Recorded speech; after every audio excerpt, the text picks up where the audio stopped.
Well, greetings and salutations, one and all. Back again as the Super Review Show's mixed bag coming to you live once again from many caves. As always, I am joined by the esteemed panel of panelists here at the Super Review Show. Bill Murphy, how are you doing tonight? I'm doing good, my friend. How are you? I'm doing well. Justin, how are you feeling, buddy? Much better. How you doing?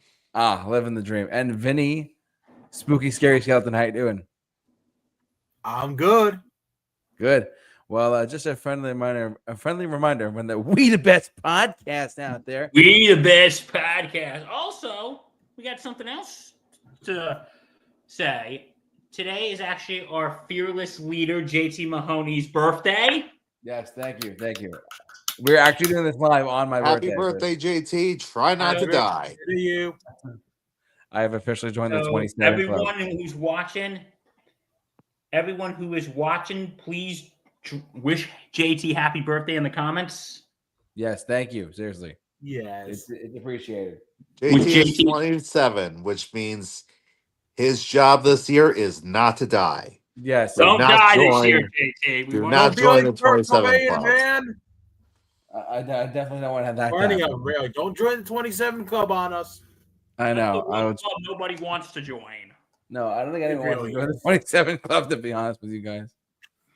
So yeah, today is JT's birthday. So like I said, everyone out there, drop him a happy birthday in the comments. yes, thank you. But yeah, we have but Bill, what is our topic for tonight? Nonetheless, Well, we all talk about scary movies. We usually think of horror movies. mm-hmm. Well, the scariest movies are not always horror movies. So our topic tonight is scary. It's non-horror movies. Yeah. So basically, movies that we watched as kids or as adults, and movies that have been that we thought were terrifying after we found out from watching them that they didn't look scary, but they actually are. Let's get to it, shall we? Who wants to go first? And by the way, for the record, we're only going to pick out like probably 2 or 3 each. This should be a very short episode for those of you listening out there. So. Okay, so who wants to go first? I'll go first. All right. What do you got? So, anybody remember a movie called Monster House? Oh my god. Oh, God. Oh, God. That was, for an animated movie, that was closer to a horror movie than anybody would expect. I remember having the absolute daylight scared out of me by that movie. With the person, I don't want to give too many spoilers to this almost 20-year-old movie because I'm still kind of scared of certain parts of it. But yeah, that movie is, especially with the twist that comes when you find out why the monster house is a monster house. It's a dark movie. It's definitely dark and pretty scary. It's dark. It's definitely dark for a kids movie. It really is. For a kids movie, it's one of the darkest in my opinion. I mean, oh my God, some of the things they put in this movie. Yeah. And who did this movie? Even the animation is scary because look at the time frame. Polar Express who directed it? Nothing. Gil Keenan. What? Why does that name ring a bell? I didn't know the guy directed. That is a really good cast too. He directed Ghostbusters Frozen Empire? No, he was one of the producers on it. I saw that movie. He directed Ghostbusters Frozen Empire, yeah. Oh my God. It's the most well known for directing Monster House. Yeah. And he worked on and Poltergeist. It has a really good cast. Wow. Yeah, for a kids movie, this probably scared the shit out of people. So I yield. Did it? I mean, because it's like without going into detail, it's about a house that like it's a house that like it's alive. That's kind of scary. Yeah, and it's eats dark. people. It really does. Yeah, ridiculously crazy. So, and the chandelier's a uvula. Exactly. Oh my god. Ugh. I think it's something similar to. There's a reasoning for why the house is the way it is, and for the remember, it's not a happy reason at all. No, Okay. I remember the reason. Yeah, no, yeah. I think I do too. Yeah. So Who wants to go next? let's let Bill go next. Okay. Go ahead, Bill. Okay. Clockwork Orange. Wow. Oh, Good one. God. And here I This thought doesn't- we were all going to choose kids' movies.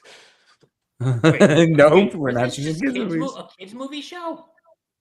No, No. it's not. It's whatever you want to Technically, make it's it. not a horror movie, so it counts.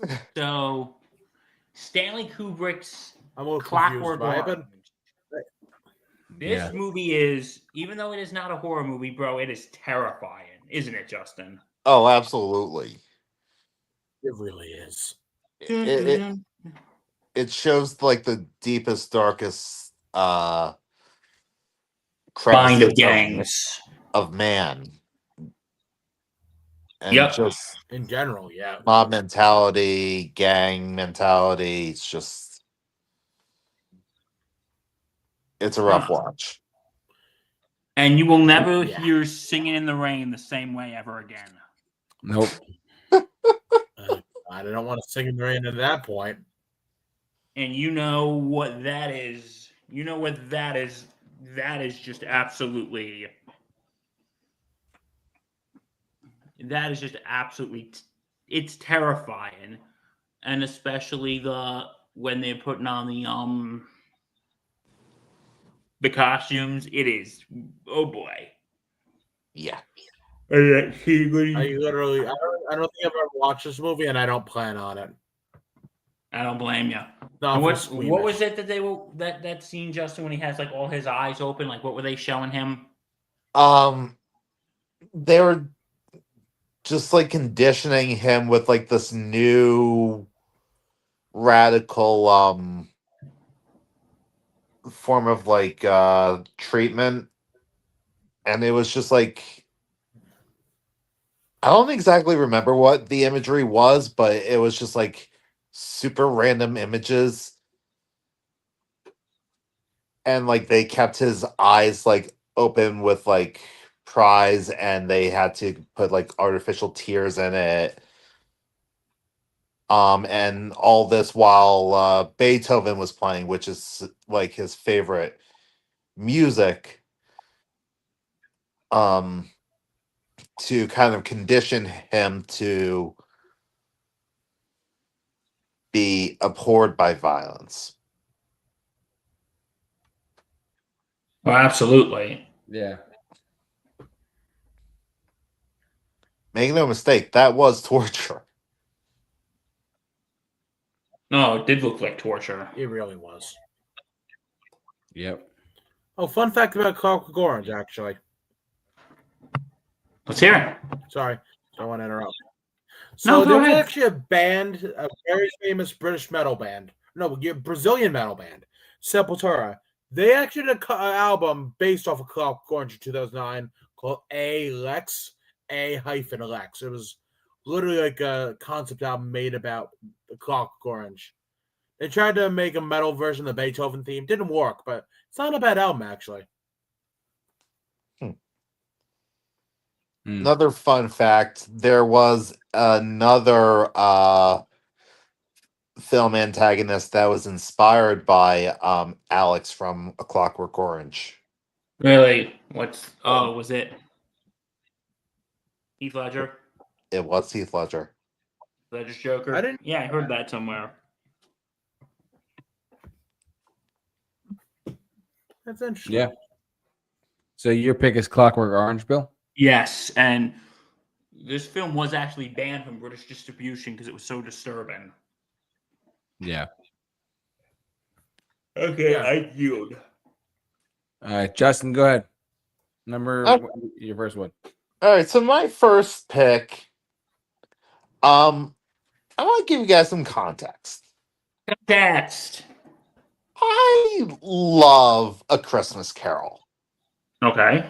It is probably one of my favorite Christmas stories out Exactly. there. Same here. And almost every adaptation is great. The Jim Carrey one. I hate this version. Not a fan. Bill knew exactly. The Jim Carrey one. I was not expecting a horror movie going into this movie. This was not advertised as a horror movie. This was never supposed to be a horror movie. Why? Why are you putting jump scares in A Christmas Carol? Especially Disney doing that. I agree. 2000, whenever. Nine. Disney's animated Christmas Carol. Now, look, this is a personal gripe. I hate jump scares. It is my least favorite horror trope out there. Should we ask It's- Catherine?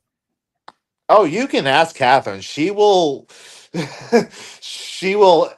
That will be her answer. She'll be like, "Oh, he hates jump scares," and she will tell you about the time that I almost took her head off while we were watching God. Smile. Yeah, I don't plan on watching that ever. Nope. I think it is the cheapest way to get a scare. Jump scare. It is the fart jokes of horror. Mm. Yeah.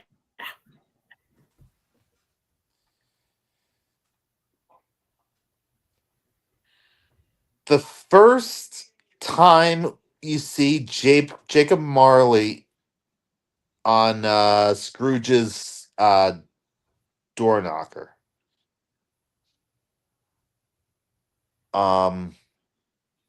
Jump scare. Is the opponent You ha- ignorance and want a jump scare? Oh, the ignorance and want one. I forget. That one I actually thought was pretty effective. My parents actually Over have the statues. top. Yeah. Over the top, yes. Sell as a ton of bricks, yes, but I thought it was still effective. It was. My family has a statue of it actually for Christmas.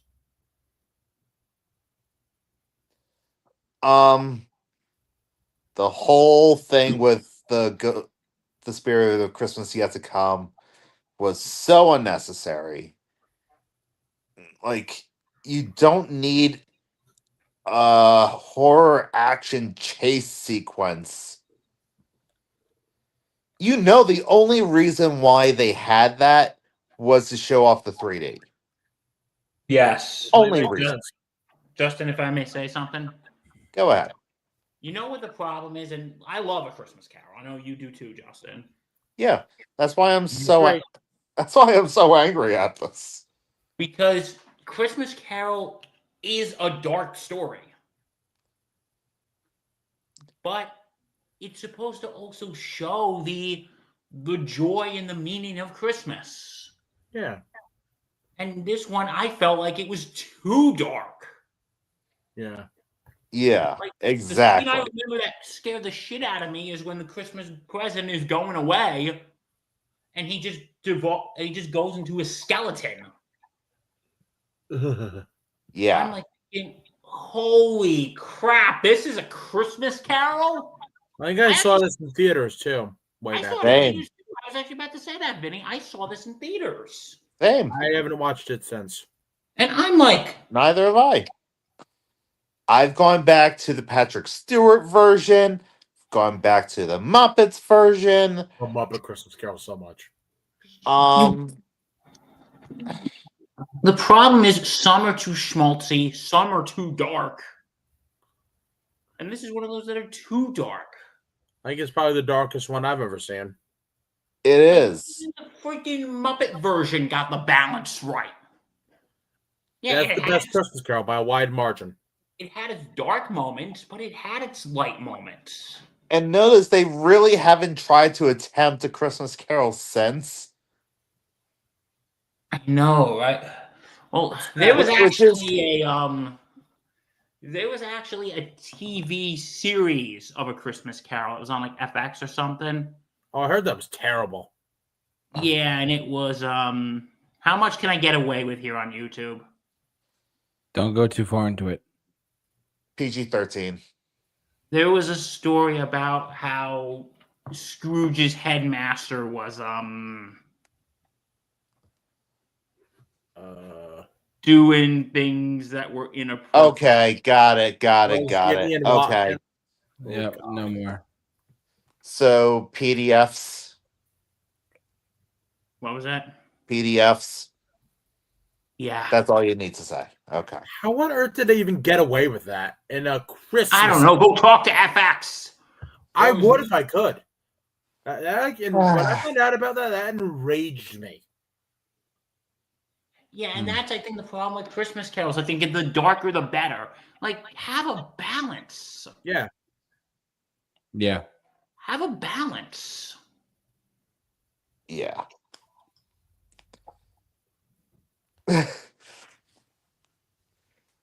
All right. Is that all you got? Aside from all the scary stuff, like I didn't really mind the movie too much. Like I actually liked Jim Carrey as Scrooge and as the spirits, but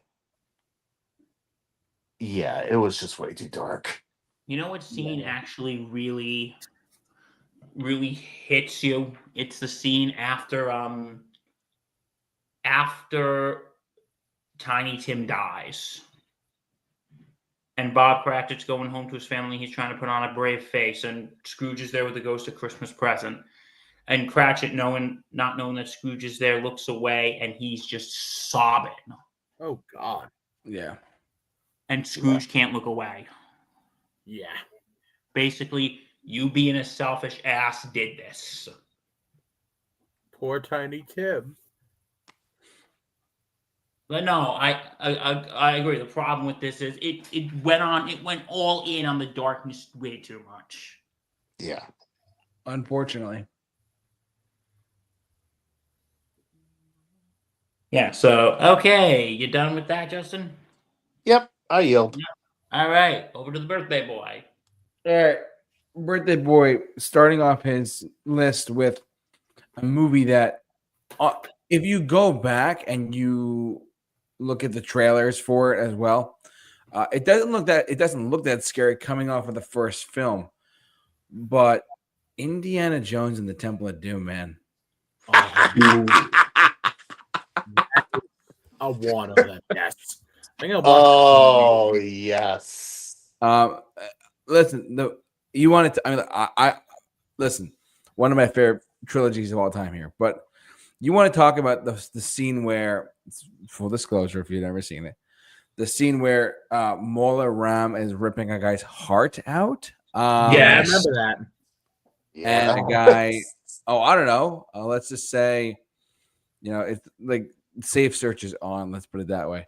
Like there's some scenes in this movie where you wouldn't even think it to be like it I don't know. You would not think that it'd be like, because the first movie was one of the best movies of all time. Yeah.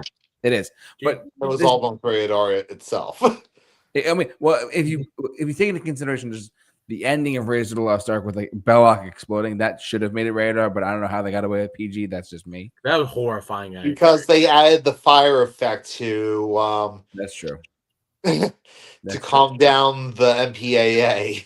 Because apparently fire helps. Apparently fire helps when you're exploding.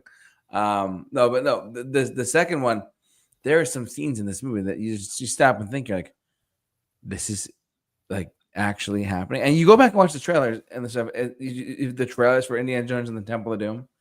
It actually looks like like it looks really just like a regular standard action movie, adventure movie. But no, there's some really dark and like really just gore infested stuff in here. It's kind of crazy. But Apparently George Lucas was going through something when he wrote the story for this. oh, he really did. He was going through a divorce, actually. Oh well, that explains a lot. So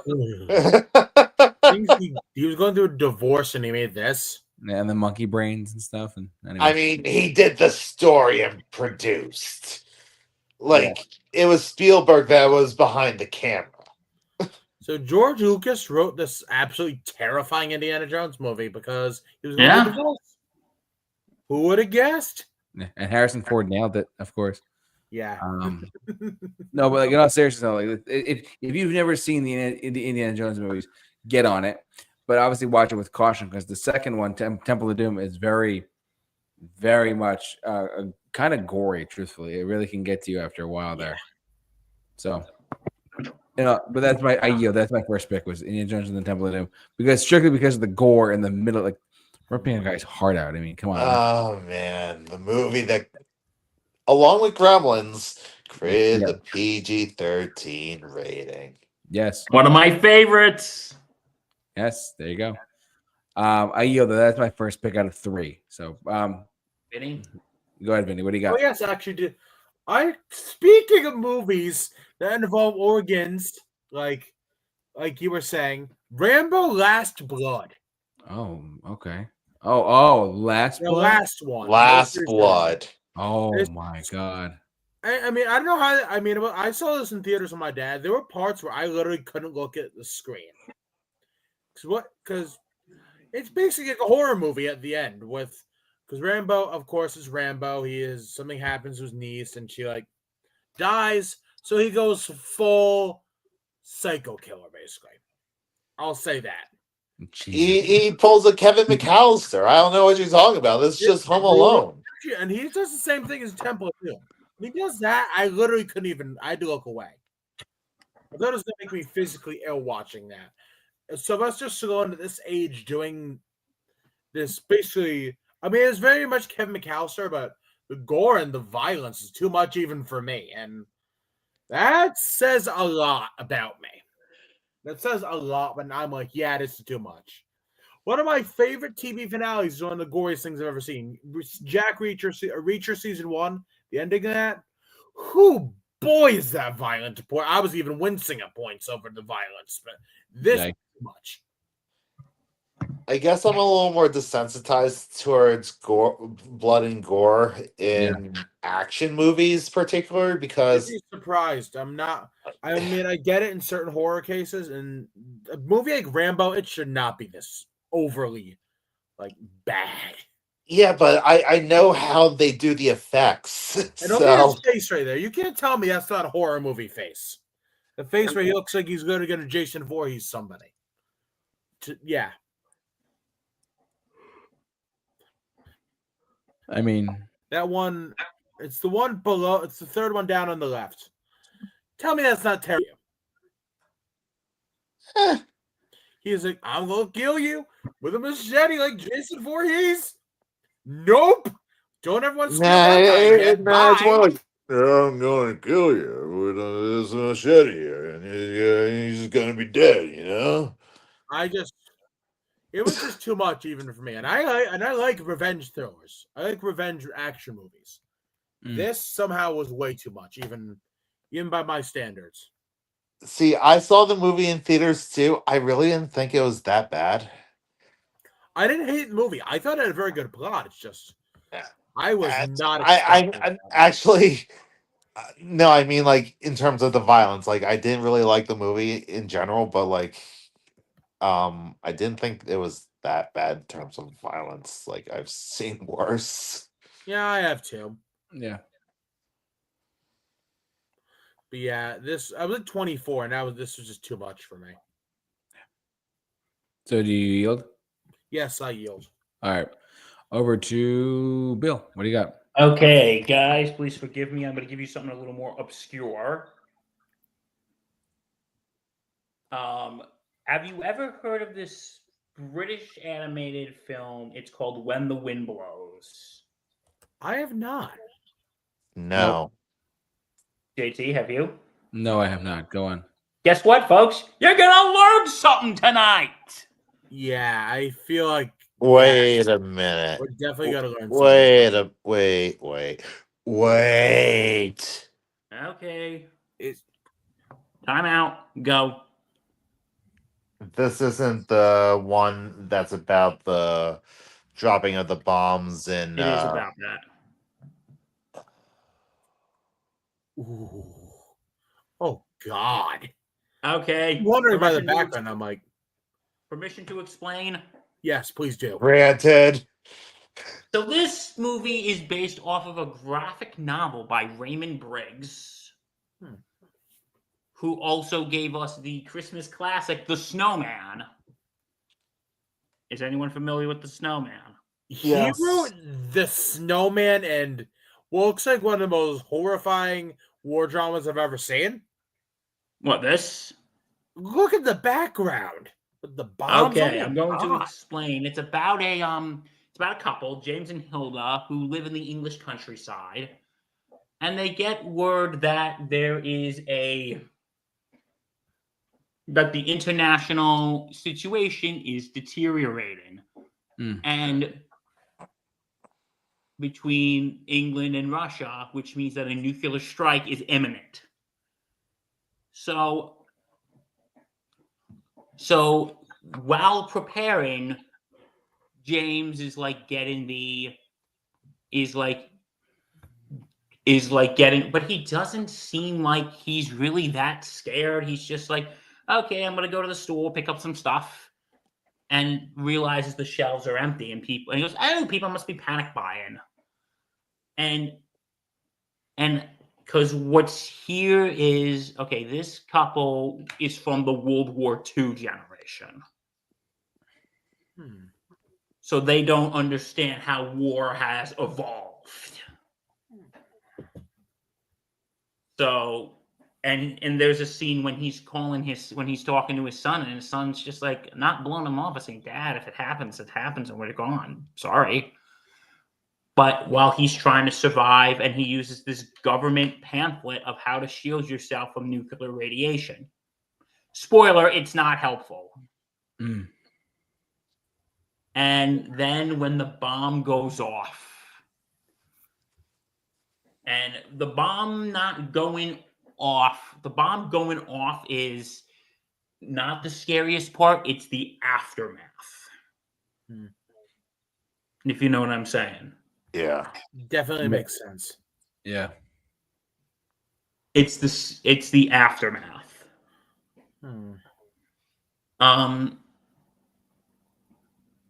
So what happens? Bomb goes off,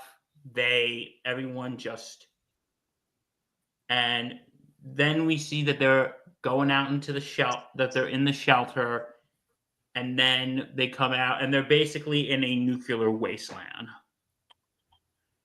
And and I think what the scariest part of this is James keeps telling himself that everything's okay. Once the powers of that be will come here, we'll be saved, everything will be fine. And then, once they're out, guess what? They're exposed to radiation. Yeah. And then they're like getting rainwater for tea and they're drinking it. But guess what type of rain it is? Red rain? Acid rain. Heavy rain. Acid rain. No, we're not doing the Batman Forever joke. We're not doing that. I don't know what joke it is. We'll tell you later. But I think what the scariest thing is, it's not the bomb. It's as the film goes on, they realize no one is coming to their rescue. Yeah. Even though they keep telling them, even though they keep saying, oh, the powers that be will come and save us, they slowly realize that's not happening. And the chilling part, sorry, spoiler alert. The chilling part is the end when they said maybe we should tuck in for the night, and they tuck into burlap sacks, Ugh. and they're saying their prayers, and this line from the 23rd Psalm, the Lord is my shepherd, there's nothing I shall want. And it's the line, though I walk through the shadow of the valley of death, I shall fear no evil. For my rod, my staff, they comfort me all the days of my life. Which basically means, guess what, folks? They're not going to make it. They're not going to make it. Hmm. And then the letters MAD appear on the screen that says mutually assured destruction. And then there's a shot of the sky. And that's how it ends. Wow. Didn't David Bowie do a song for this movie? Yes, I know he there's a song did. with this title that I've Yes, heard. he did. Oof. So I want to ask my esteemed friends here. So, what do you guys think from what I just told you? I'm speechless. Speechless. And this is animated. Yeah. Justin, would you watch this? Once. I would watch it once. I'd watch And it as probably many never times as again. the Reds. I watched it like once or twice. Ooh. Yikes. Yeah. The scary part is basically their ignorance. They think, because they're from the World War II generation, and they're reminiscent on the good days of the war, them being in bunkers. Yeah. But they realize now war is not that. It's just people pushing buttons, and guess what? There's nothing left. Yeah, and I also watched this like shortly after Russia invaded Ukraine. Maybe not the best thing to be watching. Yeah. Yeah, probably not. It's like I don't need a movie to make me think about the destruction of humanity. What do you guys think? Yeah. Why don't you follow that up with I have no mouth and I must scream? Oh Yeah. God! Don't remind me of that game. Ugh, So game. That was a short story. There's also so a that's video my game. pick. All right. Justin, over to you, right? And over to you, my friend. All right. So my second pick, Second pick. Here we go. Willy Wonka. Oh, that's not a bad point, actually. The new one or the old one? Take your pick. Yeah. This is what I was talking about when I said one is actually two. Because honestly, between the two of these movies, you have a full horror movie.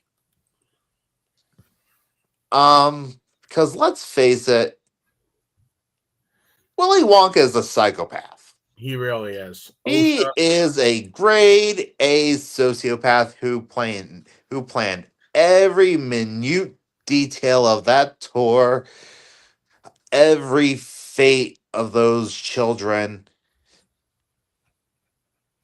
Yeah. It's kind of insane. Like he doesn't even try to hide it. He is a serial killer trapped in a G-rated movie. Yeah. That's pretty terrifying. Hmm. And even then, the movie is very decidedly not G. How did this not get a PG? How? I can't figure it out. How?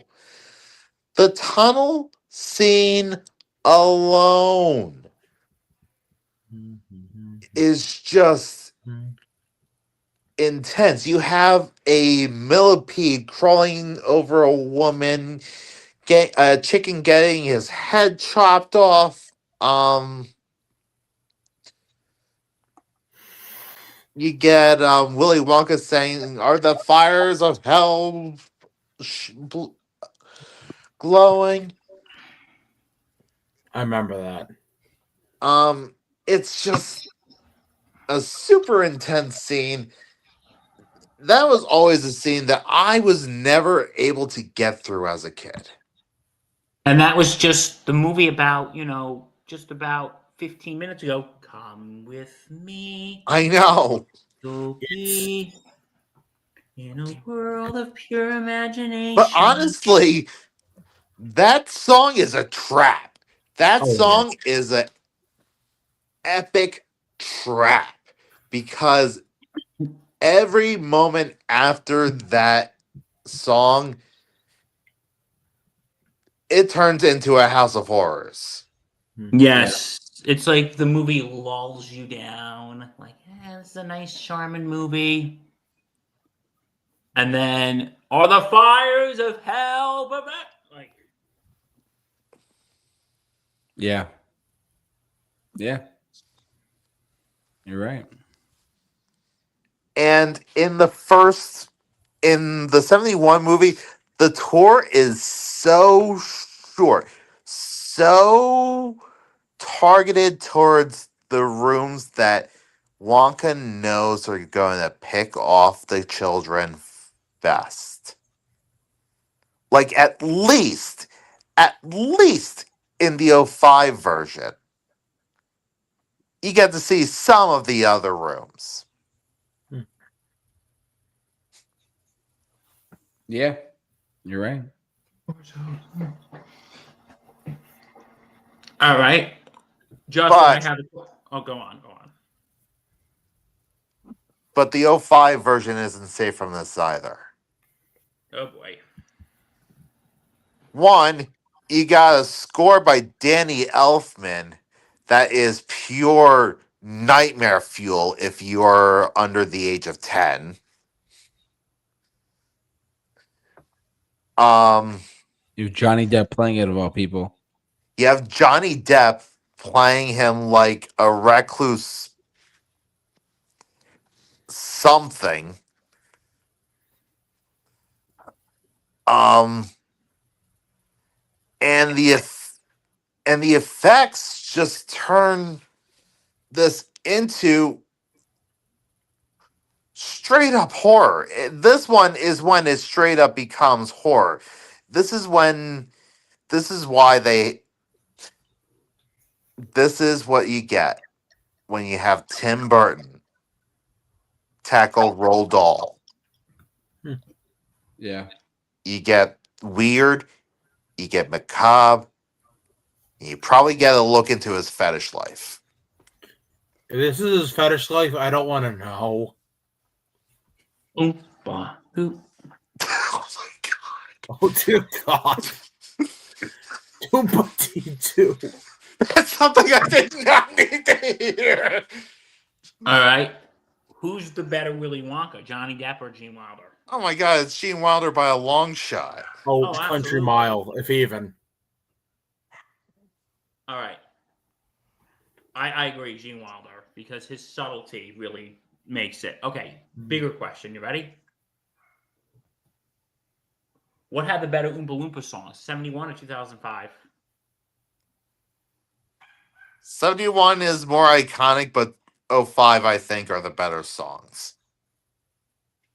I go with 71. The original songs are probably my favorite of them.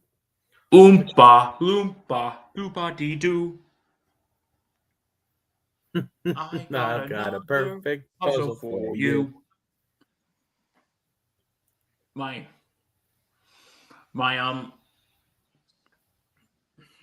but nah, it's like when you hear that, something's wrong. I don't know. I think my favorite one is the gum chewing's fine once in a while. It helps you from smoking and it stops you from smoking and brightens your smile. And Also, did you guys ever notice that is the slowest one? Violet's song is the slowest song when it's like a she's probably the most urgent it's like a of the funeral children. dirge. It's like a funeral dirge. I think the 71 one is actually scarier, and not just because of that scene. Like when you look at the end of both films, when Charlie asked Willy Wonka, "Mr. Wonka, are they good? Are they okay?" He goes, "Oh, my dear boy, they'll be fine. They'll be back to their old terrible selves, but maybe they'll be a little wiser for the weir." And they don't show it. Like, that makes you think: did they survive? Did they die? Yeah. While at the end of the 2005 one, guess what? They They showed them all Happier alive. ending. So I think the 71 one is scarier. Well, if you think that's should have seen the Broadway version. Oh God. Spoiler: they all die What? except maybe Augustus. Wow. No, you know what? Charlie too? No. Mike survives. Augustus survives. Charlie survives. Violet and Veruca are fucking dead. Oh my god. Oh my word. Oh my Lanta. Wow. Do you yield, my friend? I yield. Okay. There's a lot about Charlie and the Chocolate Factory there. A lot. So much for this being a short episode.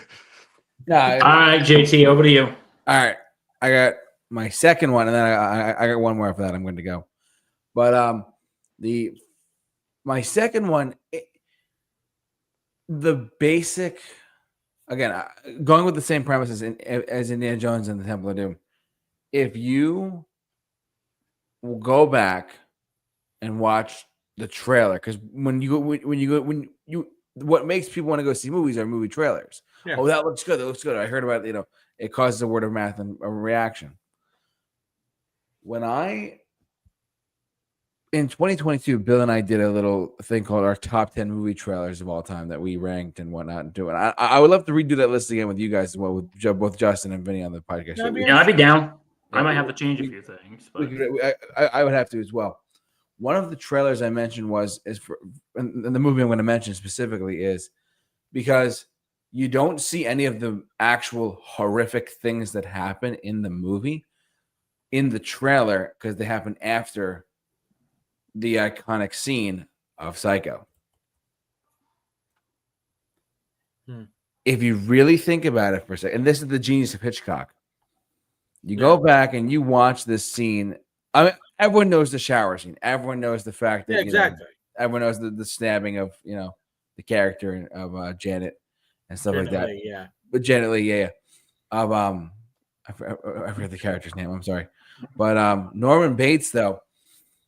Norman Bates and the scene with his mother at the very end. I think that's the scariest scene of the movie. That is, I mean, that I don't want the shower scene is the most iconic part of the movie.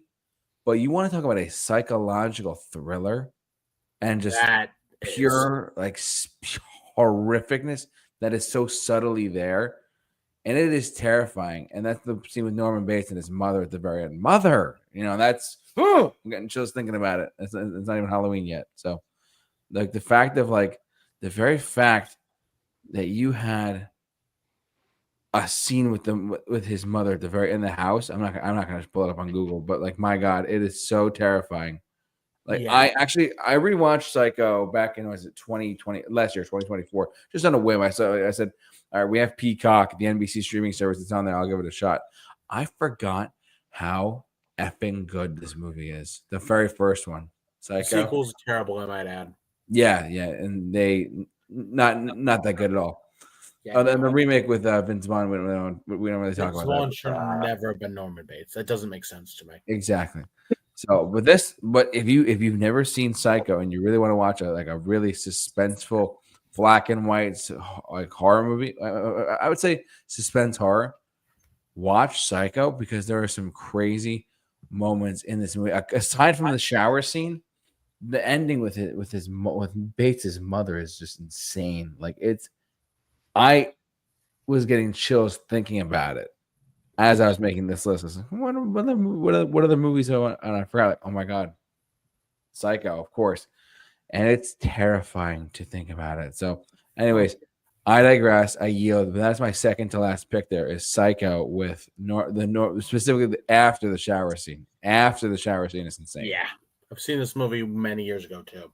Yeah, I might rewatch it again for Halloween. So we'll see. Actually, watched it for the first time back in June. Oh yeah, Bill, what did you think of it? Wow. That's all I can be said about the original. Yeah, it is one of the greatest movies of all time, but it is a crazy film.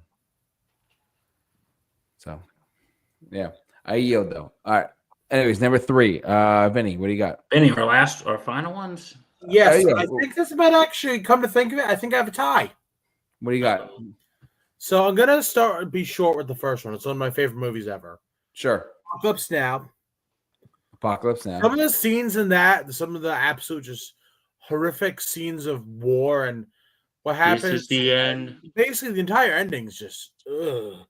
When you really think about what happens, it's definitely a much scarier movie than you'd expect at parts.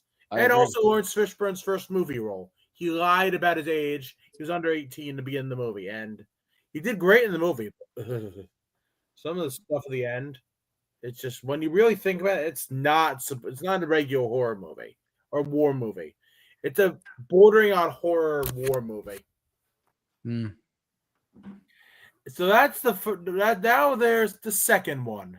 It's tied. Okay. Movie I got signed by Mr. Ernie Hudson himself. Congo. You'd be surprised. This is a great movie. There are some seriously scary parts in it, especially the beginning with the throwing off with Bruce Campbell, and throws you off. He's not the main character in the movie. He does not make it past this first scene, and it's what happens to him and the other person in that scene is, and it's not just that first scene. There's a lot of really, really just pretty scary stuff. Evil gorillas absolutely destroying people to death. But it's also a hilarious movie. It's a hilarious movie, but at the same time, it's got some true scary stuff in it. But yeah, and also, according to Ernie Hudson, a movie Tim Curry will not sign stuff off because he didn't like it, which breaks my heart. Oh wow. Yeah, I would have loved Tim Curry to sign it, but that's never going to happen. So, Vinny's referencing because for those who don't know, Vinny and I were just at New York Comic Con this past weekend, and Vinny got Ernie Hudson's autograph. Yep, on probably my favorite movie of his. Actually, I'll say as much. It's actually better than He does better in this than Ghostbusters. Whoa. I know it's privilege, but he stole the movie along with Tim Curry from the actual stars, Laura Linney and Dylan Walsh. Dylan Walsh shouldn't even been in the movie, considering Ernie Hudson was there. He did that good. And, of course, Tim Curry's immortal role. And, of course, the line from Delbert Lindo, or Doe something Lindo. Keep your hand off my sesame seed cake, said to Tim Curry himself. Remember, keep your hands off my sesame seed cake. I yield. The greatest line ever. It really is. It's hilarious. All right, Bill, over to you. Your last one, I guess. Okay. I have to. It's another semi-animated movie. Pink Floyd's The Wall. Oh my God. You wish you picked it, didn't you? I wish I did. I didn't, but I wish I did. Like this movie, so I'm going to say it's a giant music video, but what do you think about it? This movie is fucking terrifying. It's a serious acid trip, I'll say that much. Oh, yeah. Justin and I, we could testify to that it's a trippy movie, can't we? Yeah. Yeah. Careful how you watch it. Yeah. I've watched this movie. There were 2 times I watched it. One time I watched it totally sober. I wasn't drinking. I wasn't smoking. I was watching it with a buddy of mine in college. And again, I was completely sober. No booze, no pot, nothing. And then I watched it with my conscience slightly altered. Ooh. I wonder how that happened. I'm not going to say who was with me at that exact moment. But I watched it with my consciousness slightly altered, and it is Intense. it's intense. And it's not like the Yellow Submarine Beatles movie where it could be a fun movie to watch high. This is like, Oh, that's a fun one. what Not that is I would scarier know. when you're high? Is this scarier when you're high or when you're sober?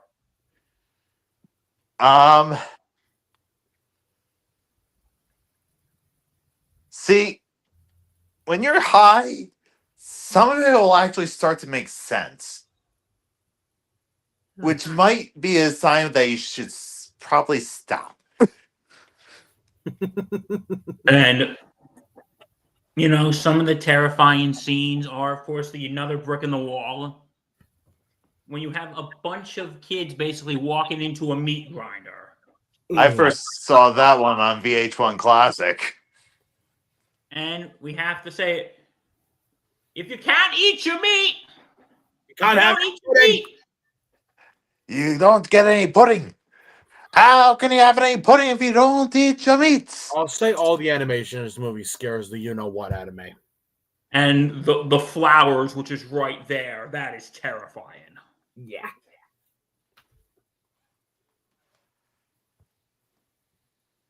All right.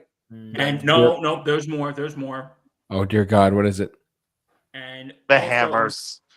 The hammers. Can we tell a little joke, Justin, please? I want to hear it. Giant marching hammers. No, you're not on drugs. And even if you were, guess what? No, giant marching hammers. But even the animated, it's not just the animated scene. You know what's also scary? I think the scariest part in the movie is In the Flesh Part 2. I agree. Yeah. When Pink has officially become, guess what? A full-out Nazi. Yep. Yeah. And if I'm just quoting the song lyrics, am I going to get in trouble? If you're just quoting it, no. No, this part goes, we're gonna find out where you fans really stand. Are there any... Bill, that's not quoting, that's singing. Okay. Because are you gonna find out, as we find out where you fans really stand? Are there any LGBTQ slurs in the theater? Yeah, okay. Yes. You don't have to get into... Basically, he gathers up all the minorities up against the wall and has all his supporters, like... It's very disturbing. It's very neo-Nazi. It's... Oh. Quick anecdote about this, actually. Speaking of the wall, my dad went to go see The Evil Man known as Roger Waters do this in Albany like 13 years ago. So, of course, it was a spectacular of theatrical stuff. But that part in the Flesh Part 2, take it while gets used a real machine gun, but without real bullets. That's terrifying. Roger Waters. God, I hate him so much. Well, during the In the Flesh Part 2 and Run Like Hell, you know what the scariest thing is? His followers. Here's an interesting fact to impress your friends at Halloween parties with. Yeah. Those were actual neo-Nazis. They were. What? Yep. Yeah. And people wonder why I consider Roger Waters an anti-Semite. That answers it all. Well, it was Alan Parker directing. It doesn't. The animated scenes. Here's something interesting. You know who did the animated scenes? Who? Gerald Scarfe. Who's that? He went on to do Hercules. He went on to do Hercules. Really? I did not know that. And you know what's actually funnier? You know who he's married to? Who? Jane Asher, who was actually once engaged to Sir Paul McCartney. Oh, I know Jane Asher. I've actually met Peter Asher. Very nice guy. And Paul McCartney broke it off with Jane Asher to meet Linda. Aww. So, and Jane Asher, poor her, they ask her about her relationship with Paul. Goes, listen, it happened. I'm happily married to Gerald, and our marriage is great. You know, good for you guys. Yeah. But no, but then you got, I think, Scarface's best work in the film, and guess what it is, Justin? The Trial. The Trial. Yeah, I love that scene. And you know what the best part is? Judge Wormass.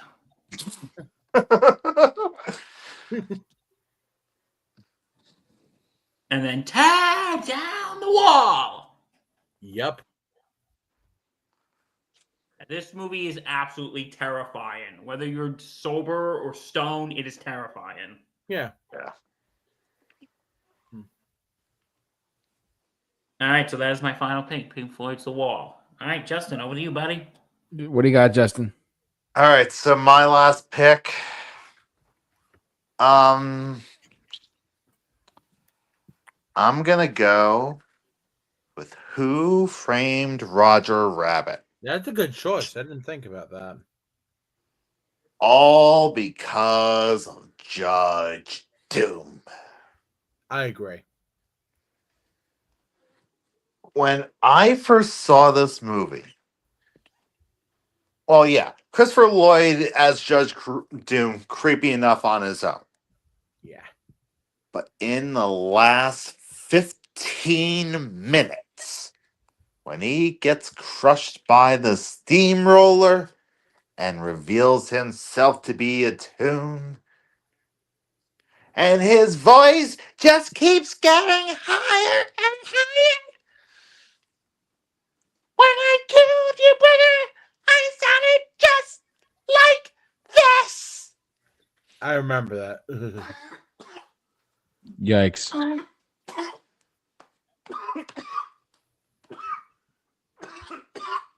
Take a minute. Yeah. Is this man removing evidence from the scene of a crime? They call it the dip. The dip. That poor shoe. Hmm. Yeah. The detective got choked out by Vader and he couldn't even look at that. Wow. I mean, come on.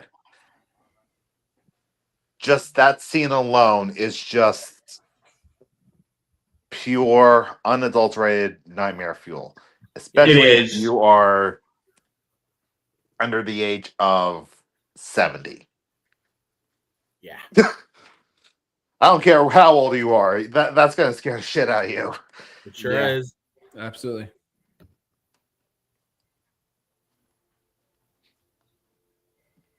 Crazy. I yield. All right. So I guess it all comes down to me then, right? Yeah, Well- that's coming up to you.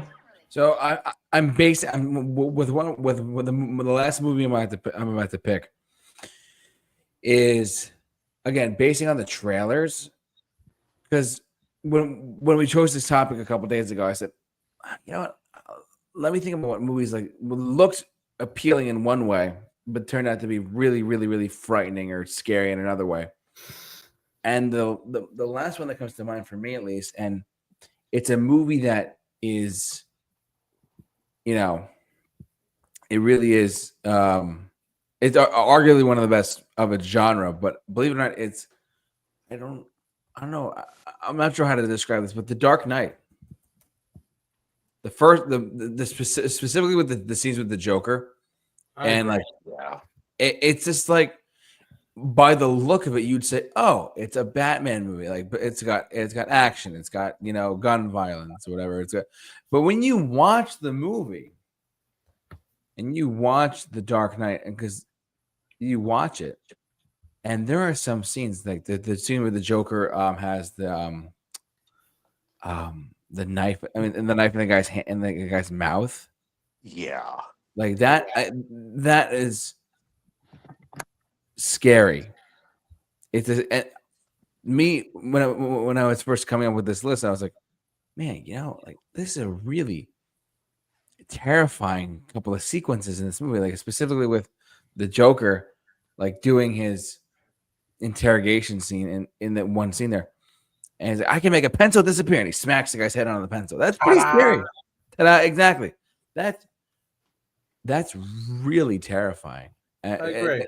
When the trailers, again, because I was just thinking about like, because me going to our episode tonight was like, what trailers were misleading about the movies in that regard? Like the movie came out and the trailers were like, oh, it looks like a good movie. But when you saw the movie, you're like, oh my God, I didn't know that was in the movie. I didn't know this was in the movie. That's what I was trying to go for.